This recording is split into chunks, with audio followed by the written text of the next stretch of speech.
आदरणीय श्रोता नमस्कार। साझा चौतारीमा यहाँलाई स्वागत छ। म युवराज भट्टराई।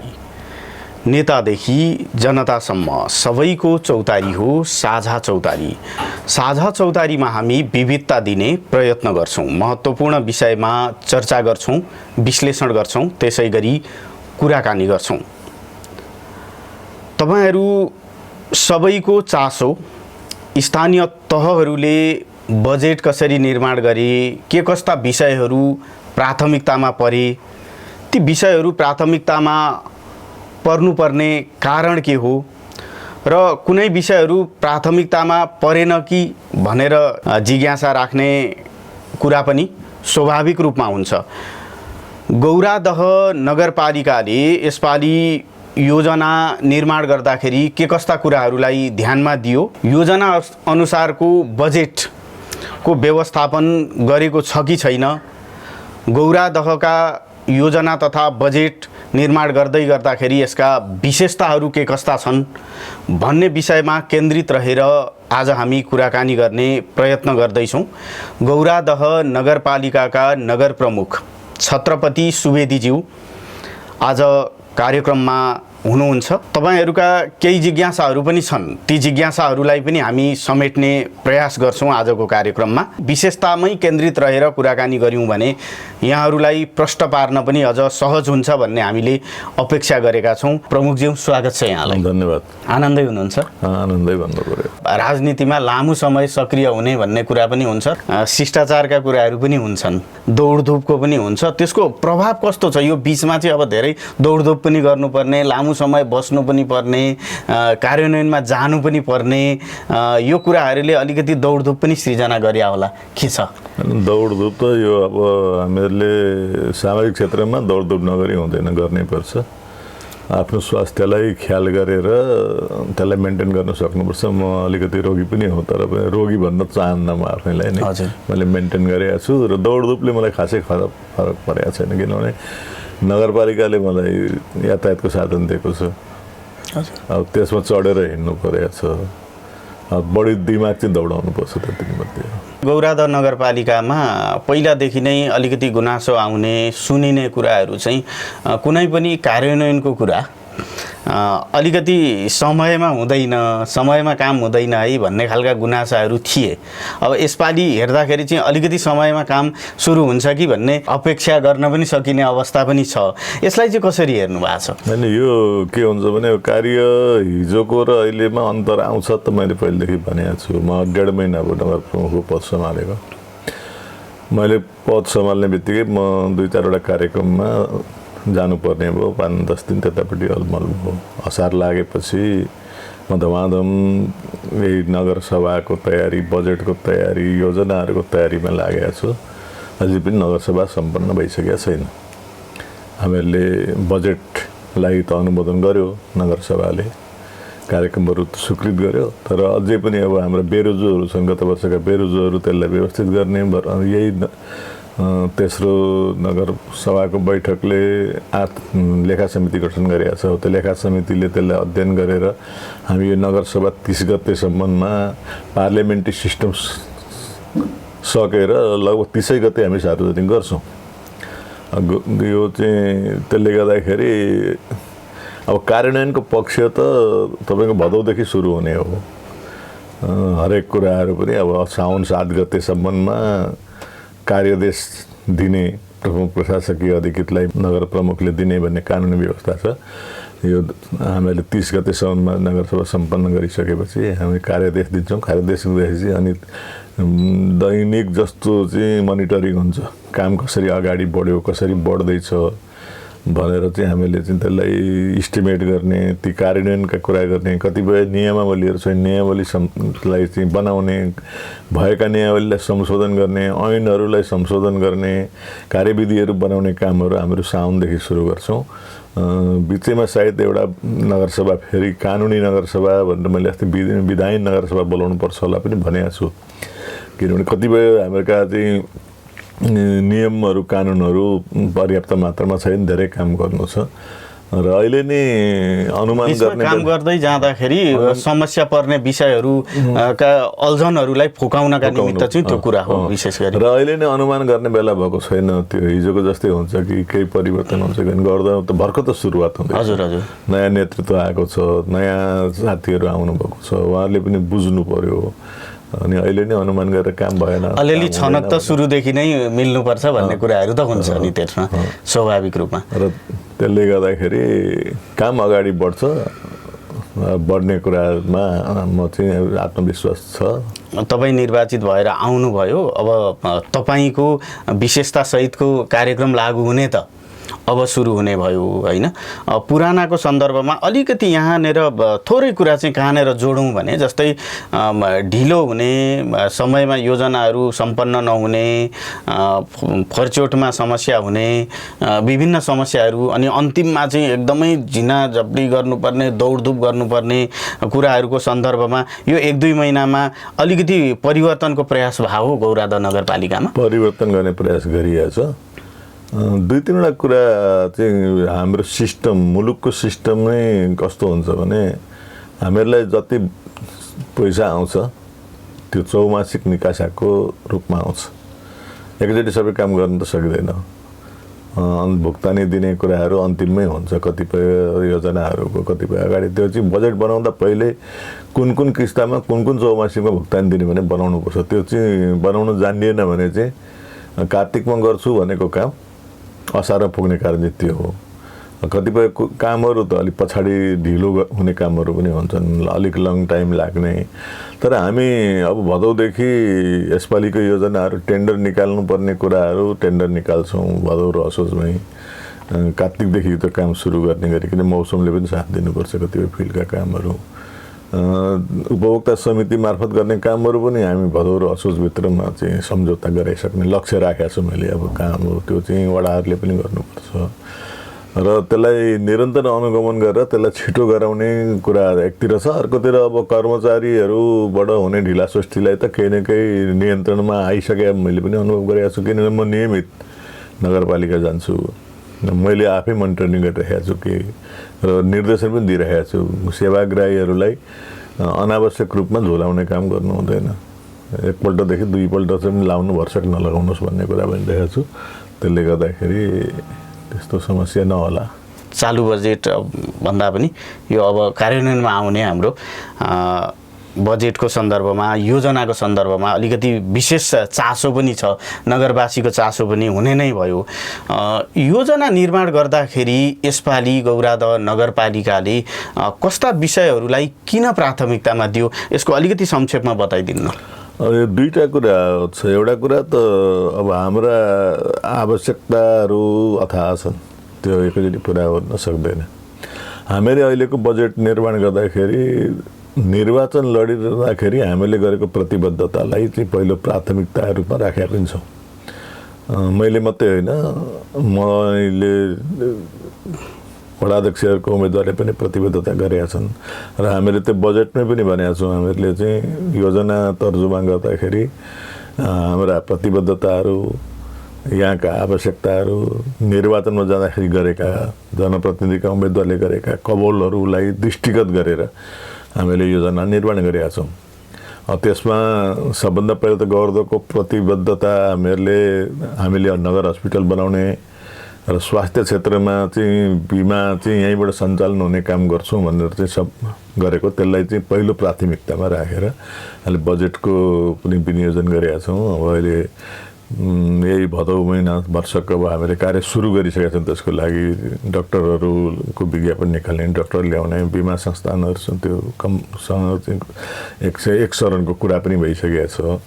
जस्तो संरचना निर्माण गर्ने एउटा बाटो भयो, यता सेवा प्रवाह सुरु गरिहाल्ने भन्ने कुरा चाहिँ गौरादहको स्वास्थ्य चौकीलाई 5 बेडको बनाएर यहाँ चाहिँ उपकरणहरू ल्याएर चाहिँ हामीले सुरुवात गरिहाल्ने। संरचना बनाउने कुरा त 2 वर्षभित्रमा हस्पिटल, नगर हस्पिटल बनाउने 1500 यहाँको 25 बेडसम्मको भरसक बनाउने भन्नेमा त हामीले जग्गा चाहिँ प्राप्त गरिसकेका छ।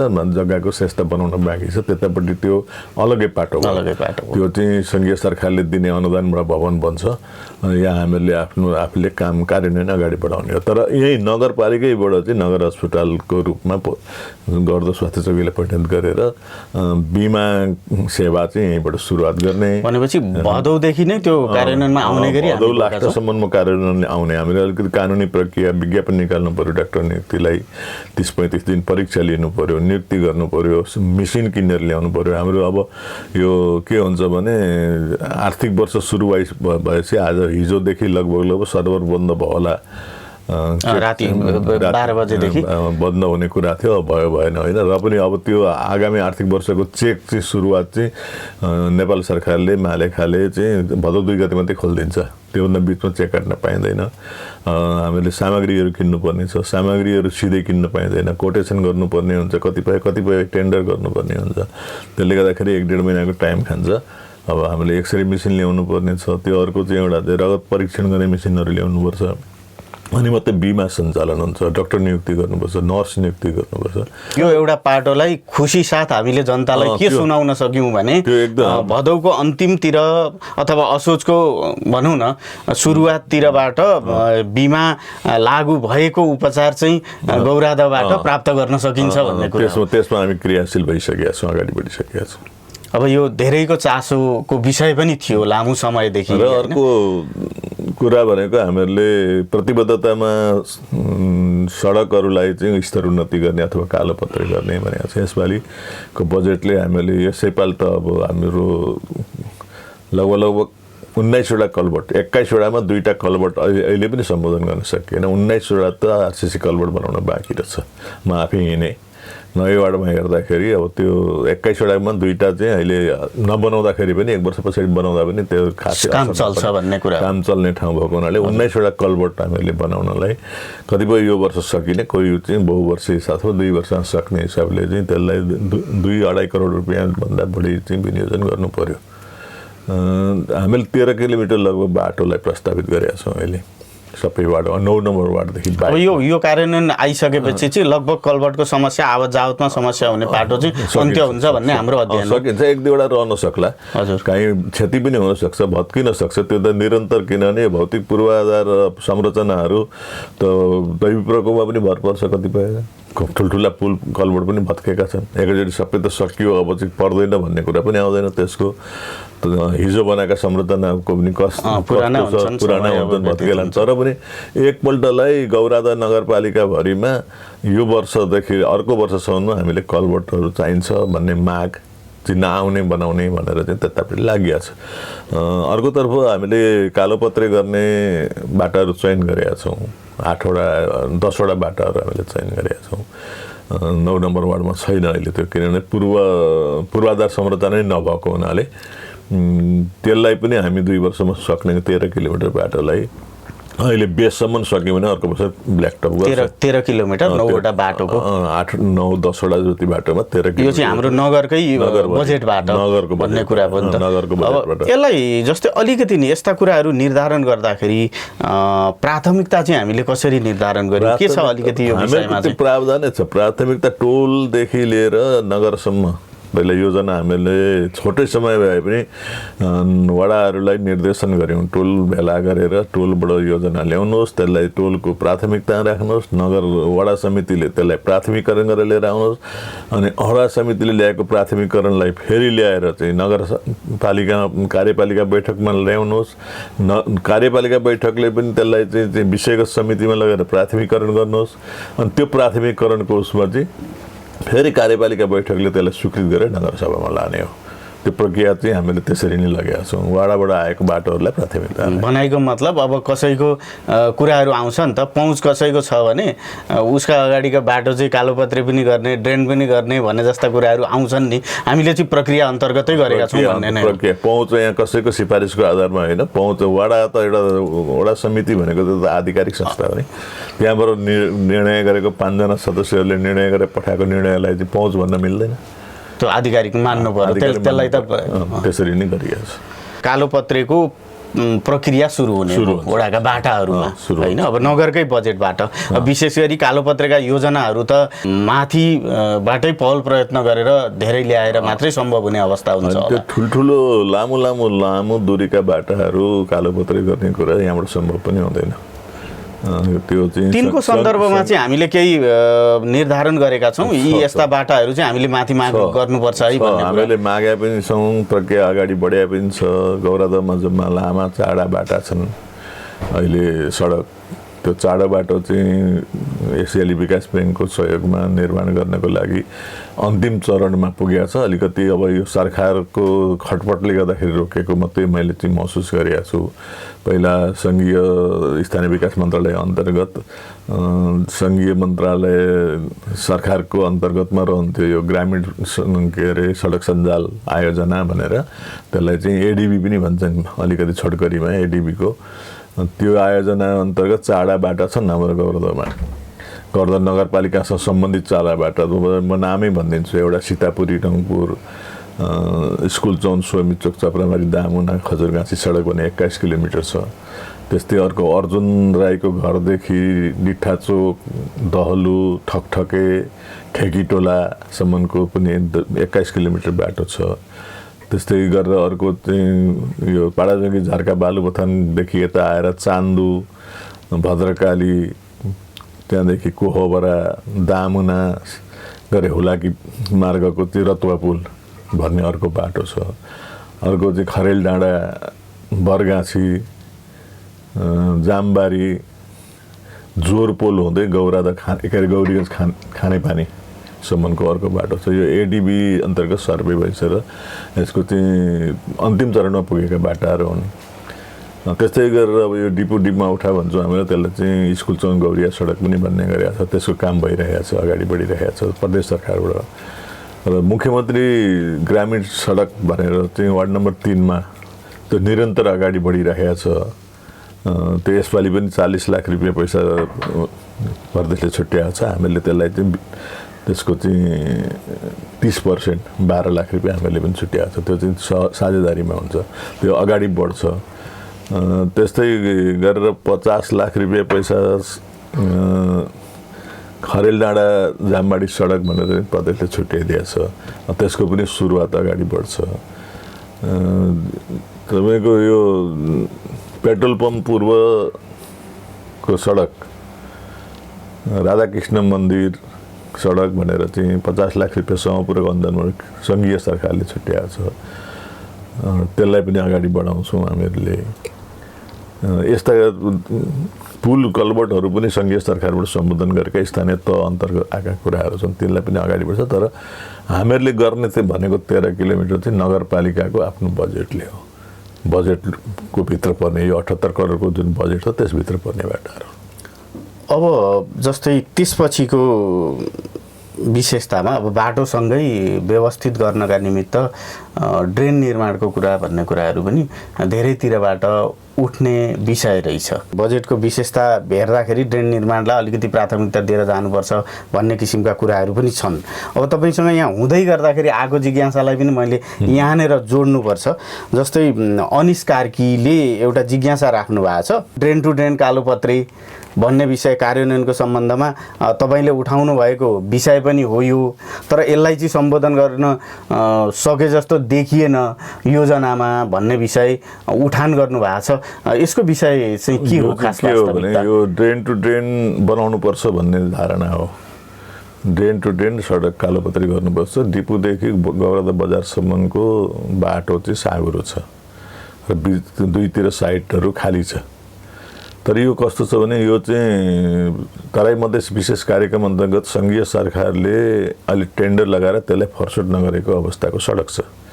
नगरपालिकाले त्यहाँ ओभरल्याप गरेर काम गर्न चाहिँ हाम्रो आर्थिक नियम र उसले चाहिँ दिँदैन। मैले अस्ति सडकको डीसँग पनि कुरा गरेँ, तपाईँहरूले यो बाटोलाई टुङ्ग्याएर कि त हामीलाई जिम्मा लाउनु पऱ्यो, नगरपालिकालाई स्थानीय सरकारलाई जिम्मा लाउनु पऱ्यो। हामी बाँकी काम गर्छौँ, बाँकी कामको लागि पैसा खोज्छौँ।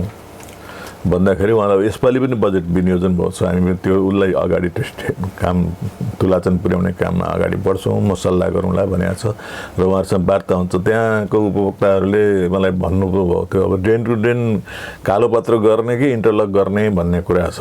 धेरै ठुलो खर्च पनि छैन।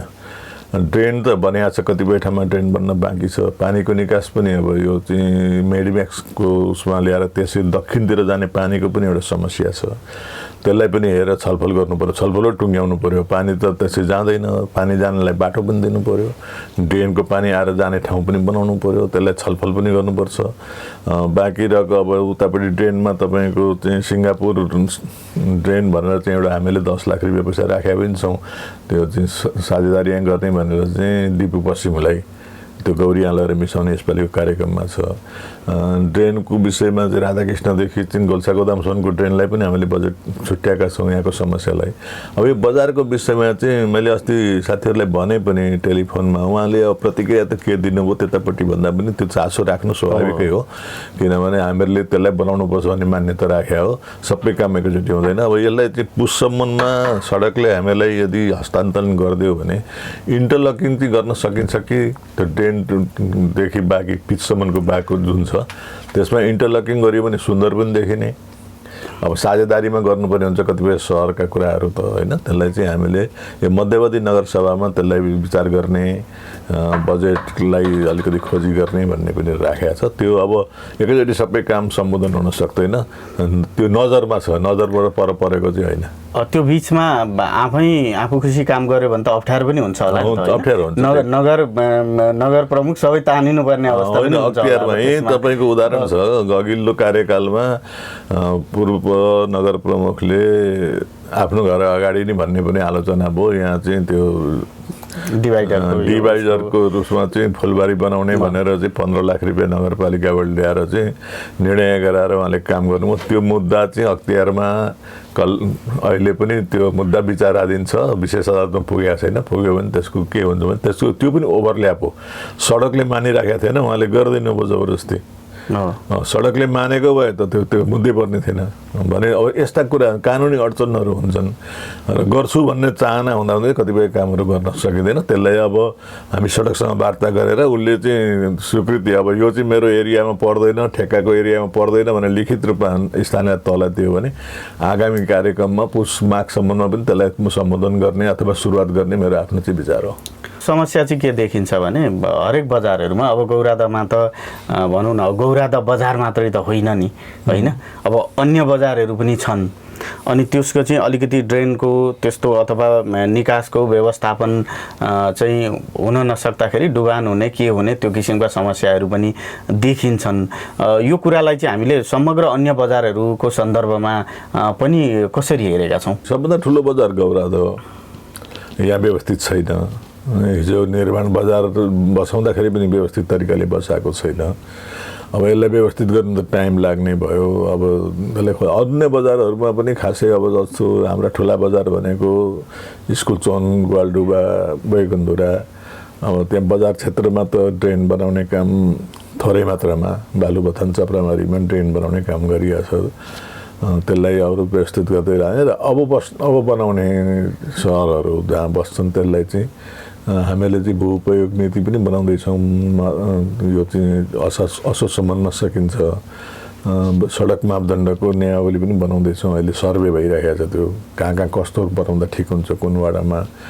त्यसको यो सबै अहिले चाहिँ हाम्रो यो आवधिक योजना, भू उपयोग नीति, आवास क्षेत्र कहाँ हो, कृषि क्षेत्र कहाँ हो, शहरी क्षेत्र कहाँ हो भन्ने छुट्याउने काम, सडकका मापदण्ड, सडक कति चौडा चाहिन्छ अनि कस्तो चाहिँ नगर बनाउनुपर्छ भन्ने चाहिँ अहिले सर्वे भइरहेको छ। हाम्रो कन्टिजेन्सीहरूले काम गरिरहेका छन्। 3 महिनाभित्रमा त्यो प्रतिवेदन दिनु भनेर चाहिँ भनेको छ। असोजमा शान्तसम्म हो। अर्को प्रतिवेदन आएर हामी फेरि छलफल गर्छौँ, सरकारवालासँग पनि बसेर छलफल गर्छौँ। फेरि यो एकै नगरपालिकाले मात्रै नियम बनाएर भएन, सरकारवालासँग बसेर छलफल गर्छौँ। छलफल गरेपछि त्यसलाई व्यवस्थित गर्दै लिएर जानुपर्छ। नगरको वस्तुस्थिति के हो, ओडाको वस्तुस्थिति के हो, यथार्थता सबै पाटोमा के हो भन्दाखेरि अब यी प्रोफाइलका कुराहरू आउँछन् क्या। वडा प्रोफाइल नगर प्रोफाइलका कुराहरूको सन्दर्भमा लामो समय चर्चा पनि चल्यो। अब यी विषयहरू सम्बोधन गर्ने कुरामा पनि यी कुराहरूले सपोर्ट पनि गर्छ होला। यो कुरालाई चाहिँ अब हामीले कसरी लिएका छौँ, काम चाहिँ भइराखेको छ, अहिले चलिराखेको छ भन्ने छ।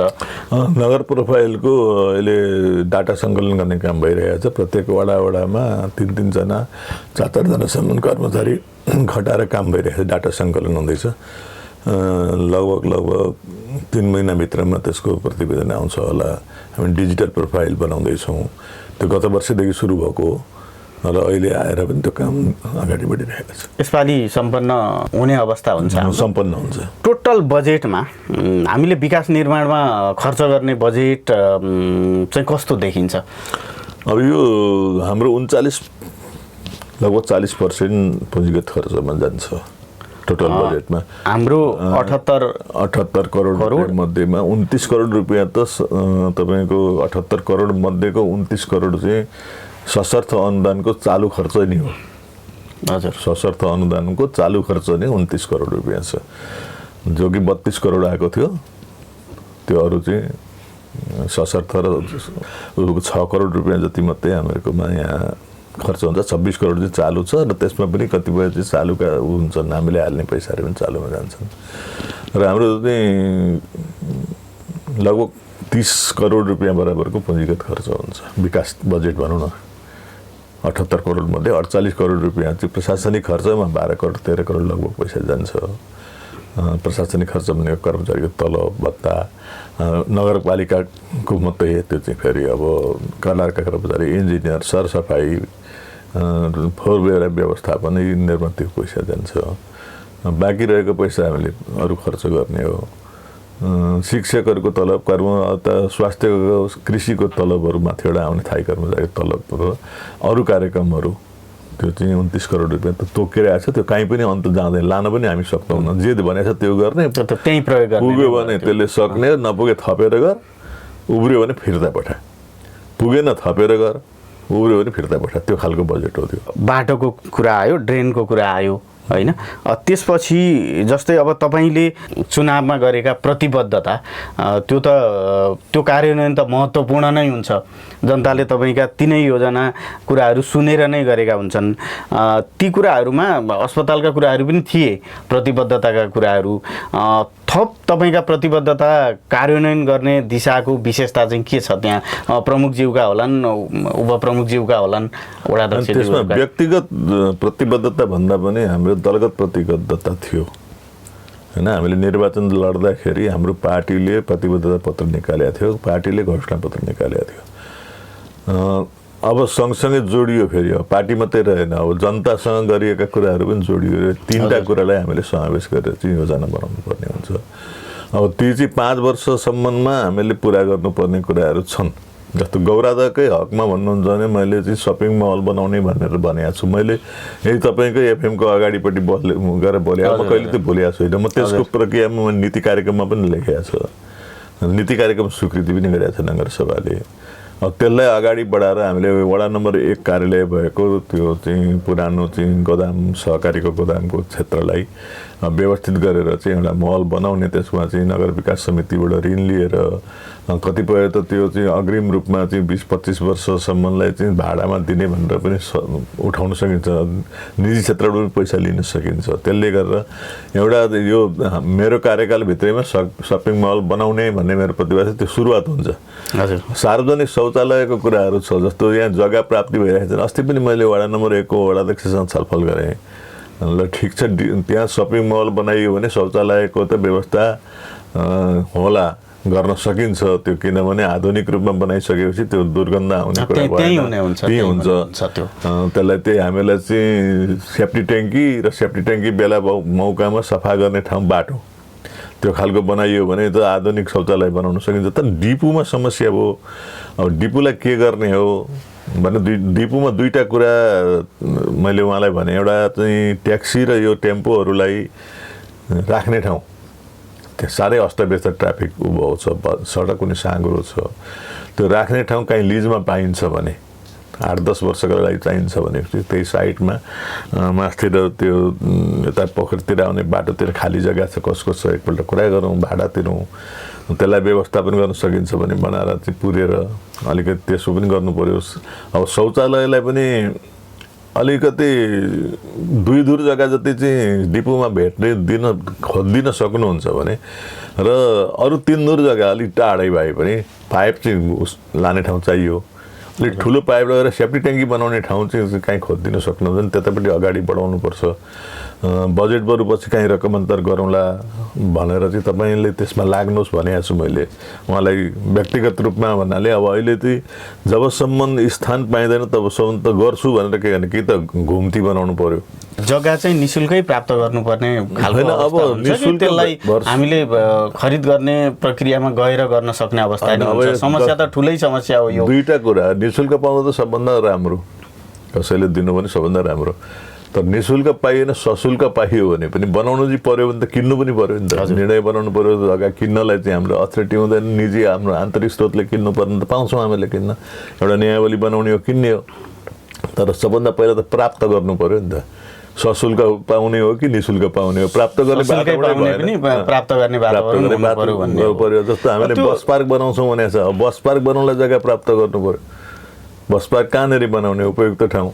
मेरो जिज्ञासा चाहिँ के यहाँनिर भने शौचालय बनाउने भन्ने चिज, शौचालय भन्ने चिज चाहिँ फोहोरकै चिज हो भने जस्तो हिसाबले त्यसलाई व्यवस्थित हुन्छ भन्ने किसिमले त्यो कन्भिन्स गर्ने पाटोमा कमजोरी भएर पनि नपाउने हो कि त्यसलाई चाहिँ व्यवस्थित सहरी सरसफाई केन्द्र या केही नाम भनेर यस्तो खालको स्थापना गर्ने हो भन्ने भयो भने चाहिँ कन्भिन्स गर्न सक्ने आधार हुन्थ्यो कि भन्ने कुरा होइन। त्यो चाहिँ अब शौचालय यसरी सहरी क्षेत्रमा बनाउने शौचालय भनेको हामीहरूको गाउँघरमा बनाए जस्तो हुँदैन। हेर्नुहोस्, त्यो बनाउनु पनि हुँदैन। त्यसलाई चाहिँ अहिले वैज्ञानिक हिसाबमा हुन त विदेशमा भए जस्तो त हामी नसक्नु। त्यही जोडिएर तपाईँको चाहिँ त्यहीँको बाट ग्यास उत्पादन गरेर त्यही रेस्टुरेन्टहरू चलाएर त्यही सफाइपूर्वक नुहाइधुवाई गर्न सक्ने ठाउँहरू बनाएर सम्मका हुन्छन्। त्यो पनि हुन्छ। त्यहाँबाट ग्यास ननिकाले त्यसलाई ट्याङ्की, मैले अघि भनिनँ सेफ्टी ट्याङ्की अलिकति दूरीमा लगेर पनि राख्न सकिन्छ। त्यो त जम्मा हुने ठाउँ त सेफ्टी ट्याङ्कीमा हो नि त। त्यहाँ चाहिँ दैनिक सफाइ गरेर दैनिक त्यहाँको चाहिँ केमिकलहरू छर्क्यो भने त गन्ध त हराउँछ। विदेशतिर जाँदाखेरि पनि हामीले चाहिँ हरेक बस पार्कमा भयो, हरेक चाहिँ सपिङ मलमा भयो जाँदाखेरि त्यस्तो शौचालयहरू देखेका छौँ। पार्कमा मात्रै, चिल्ड्रेन पार्कमा गयो भने यति राम्रो सफाहरू चाहिँ शौचालयहरू छन्। त्यहाँ व्यवस्थित छ, मान्छे पनि कोही छैन, रुङ्ने पनि कोही बसेको छैन, आफै अटोमेटिकली व्यवस्था छन्, कहिले सफा गर्छ त्यो सफा हुन्छ। त्यो अब एउटा सिस्टममा लानुपर्छ। अब त्यो सबै विदेशी मोडलमा त अहिले हामी जान नसकौँला, तर पनि दुर्गन्ध रहित शौचालय बनाउन सकिन्छ।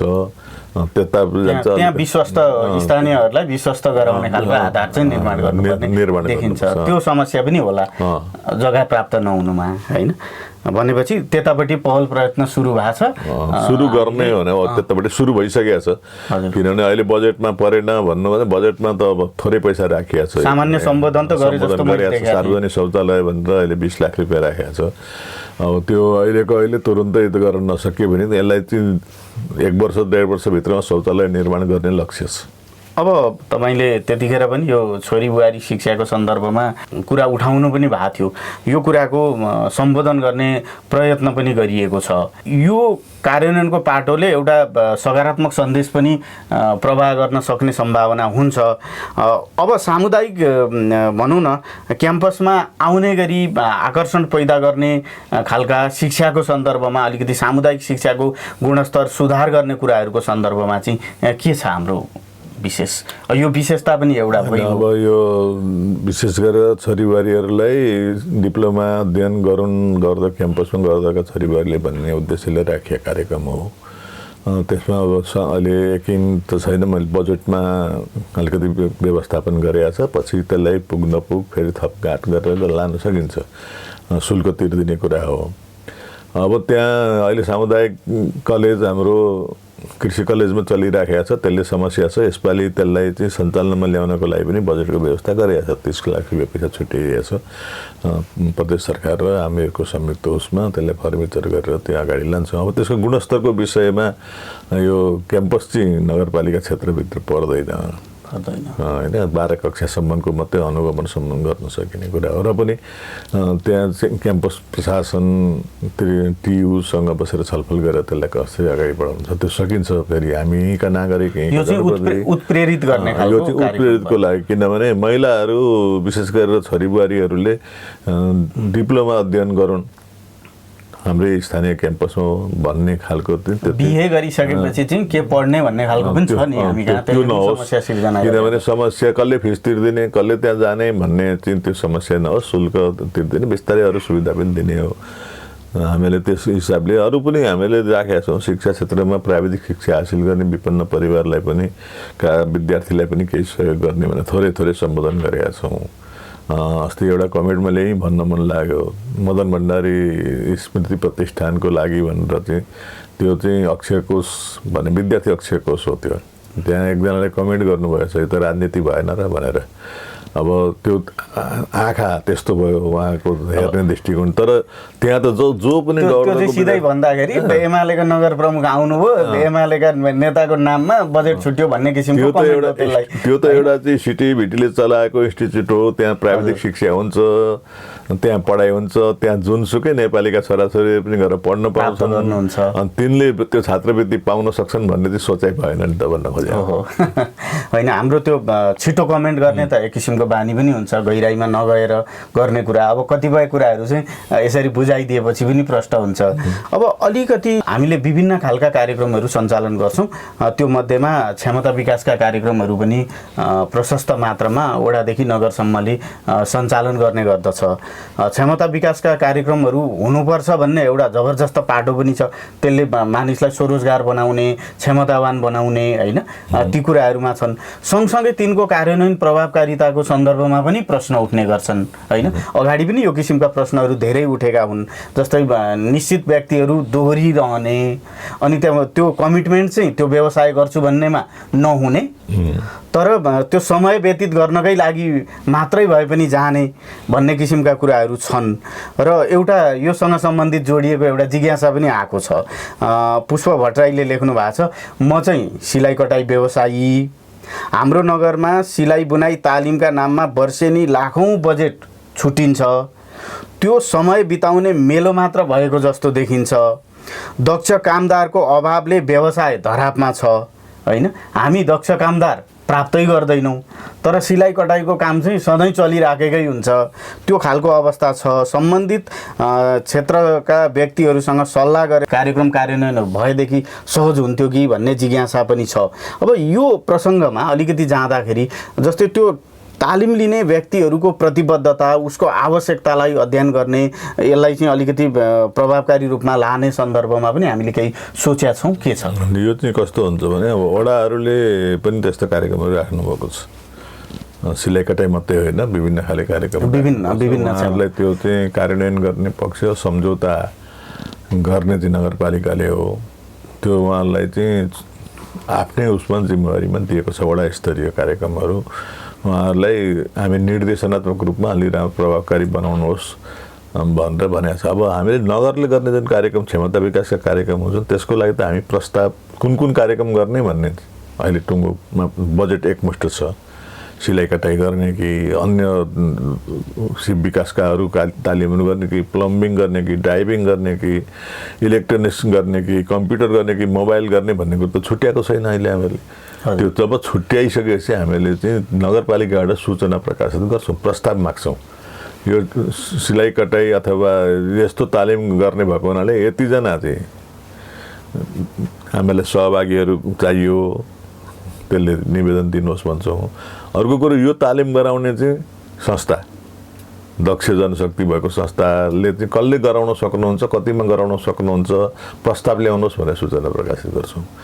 अनि अथोरिटी पाएको संस्थाले चाहिँ जस्तै जो दर्ता भएको छ, जनशक्ति भएको छ, सिप भएको संस्थाहरूले चाहिँ प्रस्ताव हाल्नुपर्छ।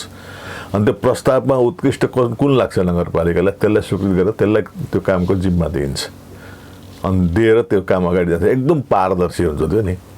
अब यसमा चाहिँ फलाना तपाईँ चाहिँ दक्ष हुनुहोस् ल आउनुहोस् त्यहाँ गर्ने भन्ने कुरो हुँदैन। त्यो कानुनी कुरो आर्थिक रूपले पनि मिल्दैन। कम्पिटिसनै गराउनुपर्छ। कम्पिटिसनमा कसले कममा बढी काम उहाँहरूको गर्छ रुचि पनि हुनु पर्यो, खोजी चासो पनि हुनु पर्यो, खोजी चासो पनि हुनु पर्यो। त्यो चाहिँ हेर्नु पर्यो कि नगरपालिकाले अब सूचना निकाल्छ, कार्यान्वयनको पक्षमा जान्छ, गइसकेपछि त्यतिखेर चाहिँ हामीले प्रस्ताव हाल्नुपर्छ भन्ने कुरो हेर्नुपर्छ। त्यो उहाँहरूलाई त्यही सुझाव दिन चाहन्छु। व्यवसायीको हकमा त्यो एउटा पाटो भयो होइन। अब तपाईँको सिलाइ कटाइको मात्र कुरा भएन, विभिन्न किसिमका तालिमहरू हामी सञ्चालन दुई तीनवटा कुराले, एउटा त हामीहरूको चाहिँ लघु वित्तसँग सम्बन्धित, घरेलुसँग सम्बन्धित पनि हामीले कार्यक्रमहरू हुन्छन्। पहिला सिप विकास भन्दा पनि तपाईँको चाहिँ उद्यमशीलता तालिम दिइन्छ।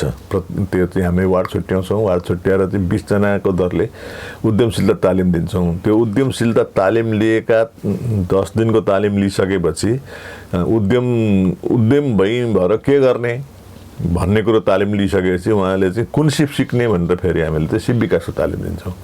अनि सिप विकासको तालिम दिइसकेपछि सानो मात्रामा भए पनि त्यो सिप विकासको तालिम लिइसकेपछि ती सिप विकासको तालिम लिएका तालिमीहरूको समूहलाई समूहगत हिसाबमा चाहिँ त्यो समूह गठन गरेर उनीहरूलाई सानो सानो पुँजी पनि प्रदान गर्छ। हिजो अस्ति मात्रै 3,88,000 रुपियाँ र 1,40,000 रुपियाँ गर्दाखेरि 4,05,28,000 रुपियाँ चाहिँ हामीले चाहिँ विभिन्न समूहहरूलाई वितरण गर्ने निर्णय गऱ्यौँ उद्यमीहरूलाई।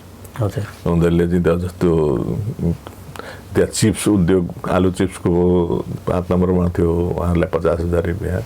4 नम्बरमा सेनिटरी प्याडको समूह, त्यसलाई चाहिँ 40, 50, 30 कति हजार रुपियाँ। यहीँ पनि छ 1-2वटा सिलाइ बनाइको, त्यहाँदेखि तपाईँको तान, त्यस्तै गरेर चाहिँ 6 नम्बरमा चाहिँ ब्युटी पार्लर। अहिले उद्यमशीलता भनेको चाहिँ उद्योग खोल्ने सानो सानो लघु वित्त उद्योगहरूलाई पनि हामीले सामान्यतया सहयोग गर्छौँ। अब त्यसमा चाहिँ पहिला लिनु पर्यो, काम सुरु गर्नु पर्यो, प्रभावकारी हुनु पर्यो।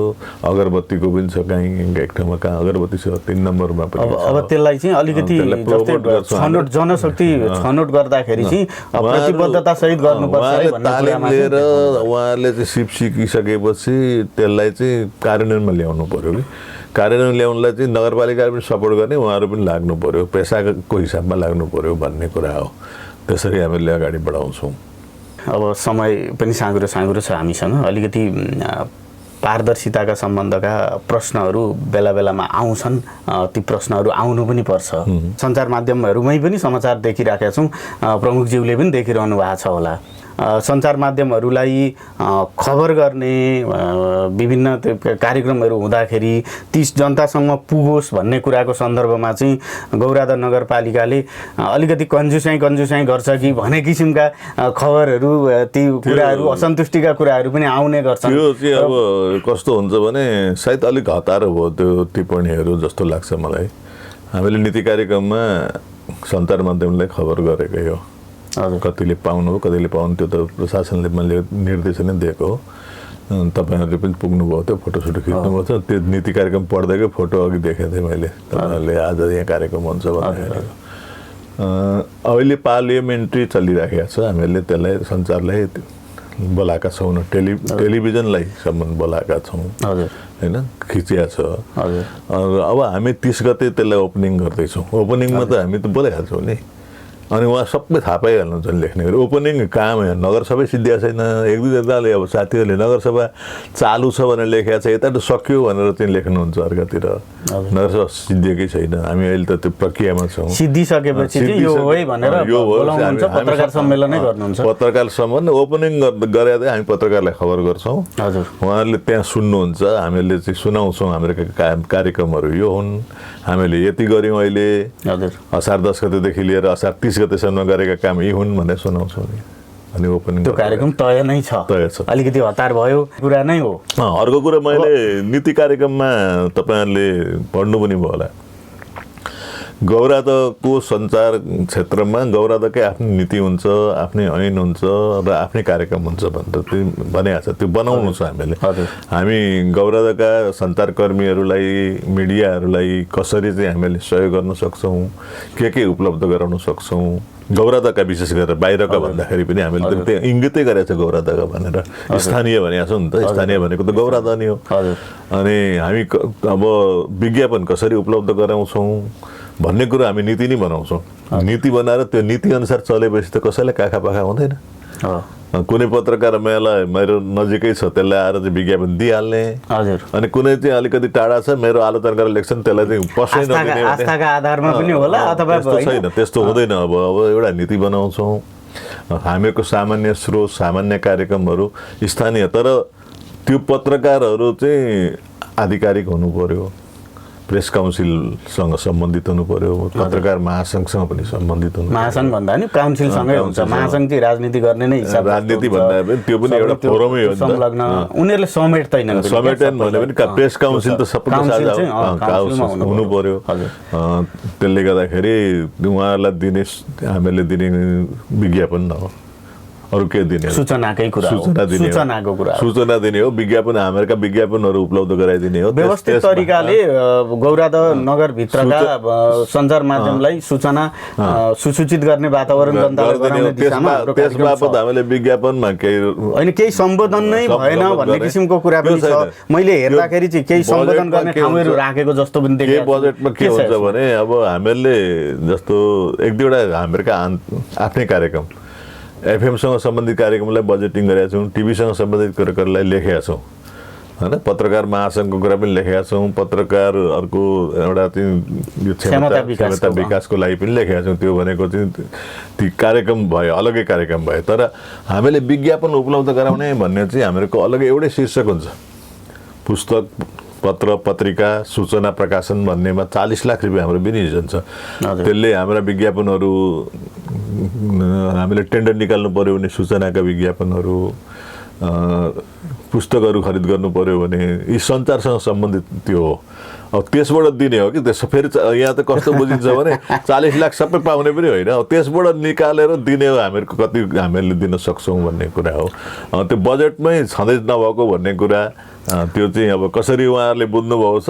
त्यो बुझेसम्म लेख्नुहुन्छ भन्छु म चाहिँ सञ्चारकर्मीहरूले अलिकति थोरै अध्ययन पनि गर्नु पर्यो भन्ने पाटो चाहिँ हो त्यसले देखायो तपाईँले गरेको इङ्गितले व्यवस्थापन छ जनतालाई सुसूचित गर्ने कुरा चाहिँ नगरपालिकाले प्राथमिकतामा राखेको छ यसको कुरा यति नै कन्जुसै हुँदैन 5 वर्षसम्म हुँदैन त्यस पछाडि म जान्दिनँ धन्यवाद यहाँलाई धेरै धेरै धन्यवाद छ होइन किनभने हामी जनतालाई सुसूचित गरौँ नै भनेर छौँ होइन अरू सञ्चारकर्मी साथीहरू पनि जो लाग्नु भएको छ उहाँहरू पनि त्यही हो उद्देश्य प्रमुख उद्देश्य अब यो कुरालाई सम्बोधन गरेको छु भनेर ढुक्कले तपाईँले भनिदिनु भयो यसका लागि फेरि धन्यवाद छ तपाईँलाई अब चाहिँ हामी अन्त्यमा छौँ कार्यकाल भर्खर सम्हाल्नु भएको छ तपाईँका विशेषताका कुराहरू तपाईँले ल्याउने योजनाका कुराहरू कार्यान्वयनको दिशामा अब जाँदैछ यो जाँदै गर्दाखेरि जनतालाई के भन्न चाहनुहुन्छ नगरवासीलाई भन्नुपर्ने कुराको सन्दर्भमा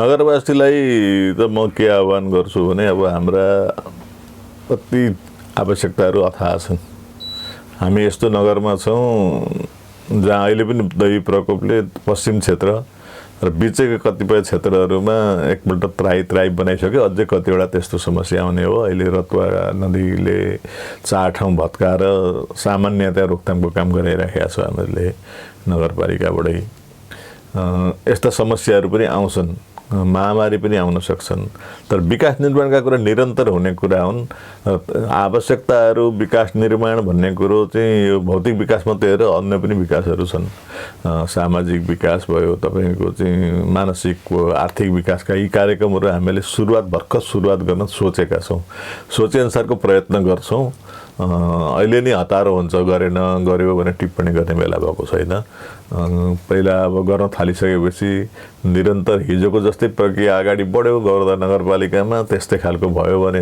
अनि टीका टिप्पणी गर्नु होला कम्तीमा निश्चित समय त हेर्नुपर्छ भन्ने पनि एउटा सधैँ छ दिनुपर्छ त्यो सुविधा कार्यान्वयनको पक्ष कस्तो हुन्छ त्यो पनि हेर्नु पर्यो अर्को कुरो चाहिँ नगरवासीहरूलाई प्रत्यक्ष रूपमा मैले भन्ने गरेको छु मेरो फोन नम्बरमा अझै पनि टिप्न सक्नुहुन्छ 9856300800 एउटा र 9804008318 मा जतिखेर पनि फोन गर्न सक्नुहुन्छ मैले भनेको छु मैले फोन उठाइन भने पनि म ब्याक कल गर्छु अनि तपाईहरुले आफ्नो समस्या भन्नुहोस् त्यसलाई सम्बोधन गर्ने गरौँला र अहिले चाहिँ हतारो हुन्छ नआत्तिनु होला भन्छु हुन्छ, यो महत्त्वपूर्ण समय दिनुभयो, यहाँलाई धेरै धेरै धन्यवाद। धन्यवाद। तपाईँले पनि मेरा आफ्ना कुरा, हाम्रो नीति, हामीले गर्न खोजेको कुरा यो चाहिँ लोकप्रिय प्रसारणबाट चाहिँ गर्दावासीहरूलाई विशेष गरेर चाहिँ अन्य पनि साथीभाइहरूलाई, समुदायलाई प्रस्तुत गर्ने मौका दिनुभयो, त्यसको लागि एफएम प्लसलाई म धन्यवाद दिन चाहन्छु। आदरणीय श्रोतावृन्द, गौरादह नगरपालिकाका नगर प्रमुखका कुरा तपाईहरूले सुनिहाल्नुभयो। कस्तो लाग्यो? प्रतिक्रियाका लागि हाम्रो स्टुडियोको टेलिफोन नम्बर 023-480-055 सदैव खुल्ला छ। यो कार्यक्रमलाई हामीले सामाजिक सञ्जालमा पनि राख्छौँ। सम्भवतः भरे 8 बजेतिर तपाईँहरूले सामाजिक सञ्जालबाट पनि हेर्न पनि सक्नुहुन्छ। यहाँहरूसम्म पहुँच पुगोस् भन्ने हामीले प्रयत्न पनि गरेका छौँ। त्यहीँ पनि प्रतिक्रिया जनाउन सक्नुहुन्छ। सुनेर साथ दिनुभयो, यहाँहरूलाई धेरै धेरै धन्यवाद छ। नगर प्रमुखज्यूलाई पनि धन्यवाद, समय उपलब्ध गराइदिनु भयो, र प्राविधिक मित्रलाई पनि धन्यवाद दिँदै म युवराज भट्टराई अर्को दिन अर्को विषयवस्तु या आमन्त्रितका साथमा हाजिर हुने बाचासहित बिदा माग्छु। हवस् त, नमस्कार।